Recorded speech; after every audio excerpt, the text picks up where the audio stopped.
Good evening students, मैं Amit sir आप सभी का स्टडी पॉइंट में अमित में स्वागत करता हूँ। आइए आज बात करेंगे हम लेसन प्लान की। ठीक है, लेसन प्लान मतलब पाठ योजना। ठीक है, बीएड और डीएलएड दोनों में हमारे लेसन प्लान बनते हैं। बच्चों को बहुत समस्याएं आती हैं इस बारे में कि लेसन प्लान कैसे बनाए समझ नहीं आ रहा, तो उस चीज को मैंने समझाने का प्रयास किया है। देखिए आइए समझिए ना।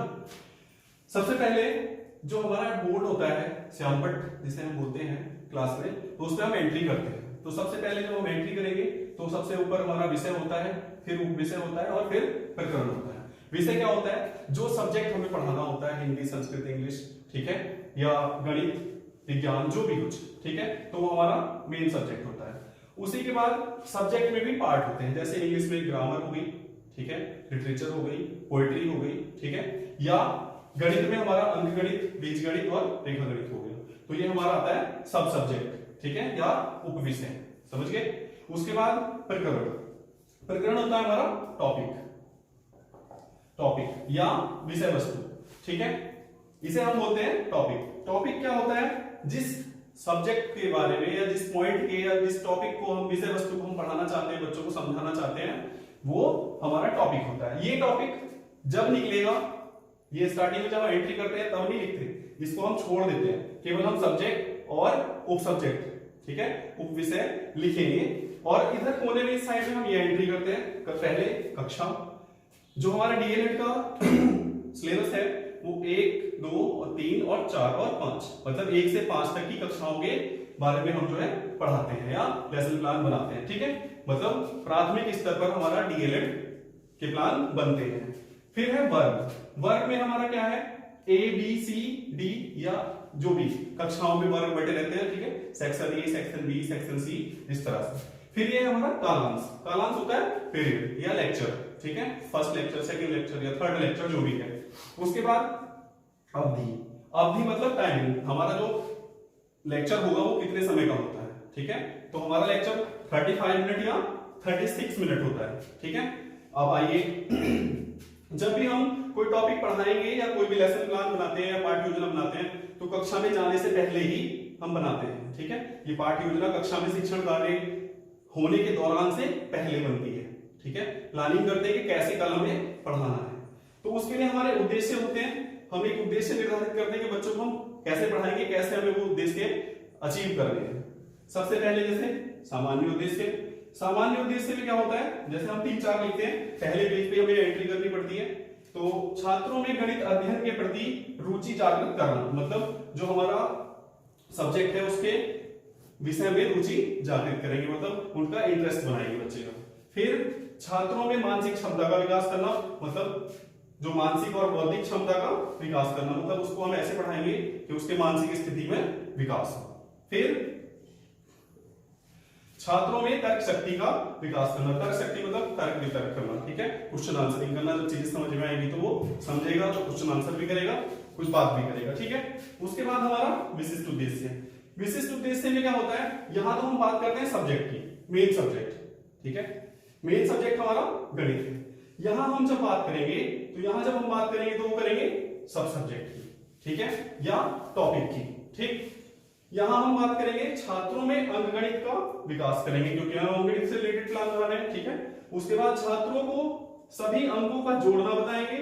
फिर क्योंकि हमारा जो टॉपिक है संख्याओं का 2 या 3 संख्याओं का जोड़ना, ठीक है, तो वही हम देखो यहाँ टॉपिक का यूज कर लिया क्या कि सभी अंकों का जोड़ना हम बताएंगे। उसके बाद छात्रों को संख्याओं से संबंधित जानकारी देंगे, ठीक है। फिर छात्रों में गणित के प्रति रुचि जागृत करेंगे।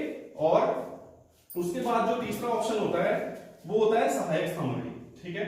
सहायक सामग्री में हम चौक, डस्टर, श्यामपट्ट, चार्ट, पॉइंटर और क्या यूज कर सकते हैं? वास्तविक वस्तुएं, ठीक है, ये सारी चीजें। इसके बाद में अभी आपको दूसरी लिस्ट बना के दिखाऊंगा कि अगले पेज पे क्या क्या होता है। और मैं आप सभी से रिक्वेस्ट करूंगा कि चैनल को सब्सक्राइब भी करें और लाइक भी करें और शेयर भी करें, ठीक है, और बेल आइकन पे क्लिक भी कर लें ताकि हर वीडियो का आपको नोटिफिकेशन पहुंचता रहे, ठीक है। ठीक है स्टूडेंट, ये हमारा जो नई टेबल है, पहले पेज पे हमने उद्देश्य का लिख लिए, विशिष्ट उद्देश्य और सामान्य उद्देश्य, ठीक है, वहां हम बोर्ड एंट्री भी समझ गए। अब इसके बाद जो हमारा शिक्षण कार्य होगा, ये सारे हमारे जितने भी नियम है, जितने भी सब नियम है, इनको हम, या जितनी भी ये हमारी तालिका है, इसको हम शिक्षण कार्य करते समय फॉलो करेंगे। ठीक है, जैसे ये हमारी एक ऊपर आपके जो लेसन प्लान का रजिस्टर होगा, या आपने जो कॉपी ली होगी या नोटबुक ली होगी, तो उसमें सब ऊपर हमारी एंट्री हुई होती है। ठीक है, उसके अंदर हमें सब कुछ अपने आप से फिल करना होता है। तो सबसे पहले जो हमारा टीचिंग पॉइंट होगा या शिक्षण बिंदु होगा, वो प्रस्तावना प्रश्न होते हैं। ठीक है, इसमें क्या होता है, पूर्व ज्ञान को नवीन ज्ञान से जोड़ना। ठीक है, ये होता है। तो पूर्व ज्ञान से नवीन ज्ञान को जोड़ने की प्रक्रिया में जो छात्राध्यापक, मतलब जो हमारे डीएलएड या बीएड के स्टूडेंट होते हैं, उनको हम छात्राध्यापक या छात्राध्यापिका बोलते हैं। ठीक है, तो वो एक्टिविटी करेगा, जितनी भी क्रियाएं करेगा, इसमें हम फील करेंगे उनको। जो छात्र क्रियाएं करेगा वो इसमें फील करेंगे, जिस विधि प्रविधि का यूज होगा वो इसमें फील करेंगे, और जो मूल्यांकन मतलब बीच बीच में हम मूल्यांकन विधि का प्रयोग करते रहते हैं, मूल्यांकन करते रहते हैं। फिर ये श्यामपट्ट कार्य, जहां जहां श्यामपट्ट का यूज होगा तो वहां हम श्यामपट्ट को पेस्ट करेंगे। ठीक है, मैं समझाता हूं। तो प्रस्तावना प्रश्न में पूर्व ज्ञान को नवीन ज्ञान से जोड़ने के लिए हम छात्रों से कुछ क्वेश्चन करते हैं।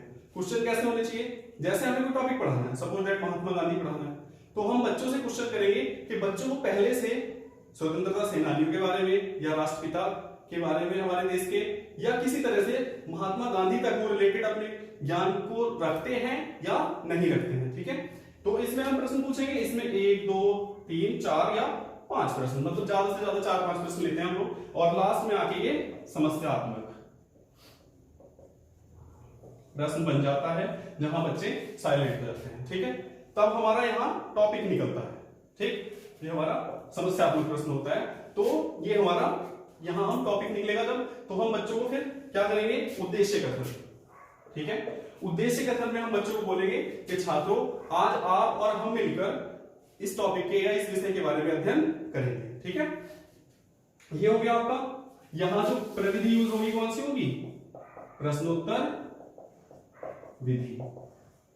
ठीक है, इस तरह से हम इसको पूरे कॉलम को फिल करते रहेंगे। ठीक, उसके बाद हमारा उद्देश्य कथन हो गया, मैंने आपको बताया क्या बोलना होता है। और इसमें छात्र, देखिए जो टीचर की एक्टिविटी होगी वो यहाँ लिखनी है, जो छात्र की एक्टिविटी होगी वो यहाँ लिखेंगे। एक्टिविटी वही लिखेंगे जैसे क्लास में रियल में चल रहा हो। ठीक है, जैसे आप उद्देश्य कथन बोलेंगे यहाँ, तो बच्चा क्या करेगा, ध्यान पूर्वक सुनेंगे।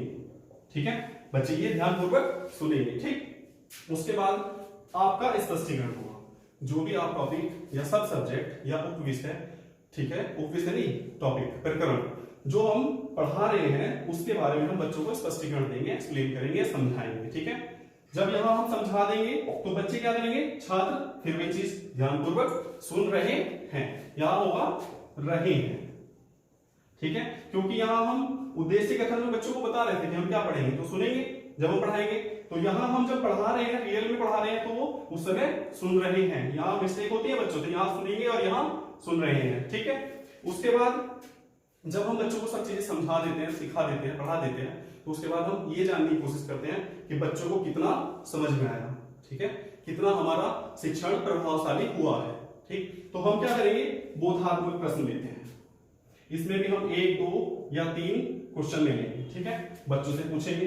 फिर यहां जब हम बच्चों से पूछेंगे तो ये एक दूसरे से रिलेट करके लास्ट में क्वेश्चन फिर वही समस्यात्मक प्रश्न निकलेगा यहाँ।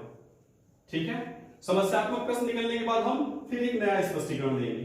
ठीक है, स्टेप में तोड़ के, मतलब हम जो भी ज्ञान देते हैं वो तोड़ के देते हैं। पहले स्टेप में हमने थोड़ा सिखाया, दूसरे स्टेप में हम कुछ और सिखाएंगे। ठीक है, तो यहाँ जब दूसरे स्पष्टीकरण में भी यही करना है हमें, छात्र जो है, बच्चे मतलब जो हमारा छात्राध्यापक है वो छात्रों को अपने समझाएगा। ठीक है, फिर छात्र ध्यानपूर्वक सुन रहे हैं, यहां भी वही एंट्री होगी। उसके बाद फिर बोधात्मक प्रश्न के जो हमने समझाया सिखाया है वो बच्चों को ध्यानपूर्वक समझ में आया है कि नहीं आया है। ठीक है, ये पता कर जाएंगे। उसके बाद ये हमारा श्यामपट्ट कार्य होता है। जितना भी हम श्यामपट्ट कार्य, अब जैसे हमारा मैथ का काम था, तो हम स्पष्टीकरण देने के बाद ही मैथ के क्वेश्चन बच्चों को सॉल्व कराते, तो हमारा श्यामपट्ट कार्य होगा। श्यामपट्ट कार्य में क्या होता है, यहाँ पे हम श्यामपट्ट कार्य को पेस्ट करते हैं, मतलब काला एक ब्लैक कलर का चार्ट पेपर ले लेंगे और उसमें सिल्वर पेन से हम यहाँ लिख देते हैं। जो भी हमारा ब्लैक बोर्ड समरी जितनी भी होगी हमारी, या जो काम करेंगे हम वो वहां नोट करते रहते हैं। ठीक है, उसके बाद हमारा आएगा निरीक्षण कार्य। जब हम जैसे यहाँ का कार्य कर देते हैं तो बच्चों को हम बोलते हैं कि अब आप लोग अपनी नोटबुक में नोट कर लीजिए, नोट डाउन कर लीजिए जो भी हमने कुछ कराया। तो इसमें छात्र अध्यापक या छात्र अध्यापिका क्या करेगी, क्लास में घूम घूम कर निरीक्षण करेगी, ठीक है। और छात्र मतलब छात्र जो है स्टूडेंट हमारे क्या करेंगे, वो नोट डाउन कर रहे हैं, ठीक है।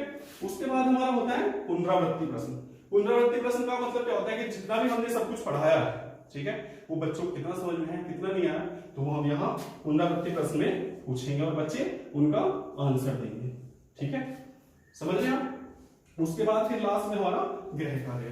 जब हम सब कुछ समझा देंगे मैथ में या किसी भी सब्जेक्ट में, तो बच्चों को हम गृह कार्य देते हैं ताकि वो घर से अपने कोई काम करके लेके आए, ठीक है। उम्मीद करता हूँ कि आपको ये चीजें समझ में आई होगी। और फिर एक बार फिर मैं आपसे रिक्वेस्ट कर रहा हूँ कि चैनल को सब्सक्राइब कर दें, लाइक कर दें और शेयर भी कर दें और बेल आइकन का बटन जरूर दबाएं। Thank you.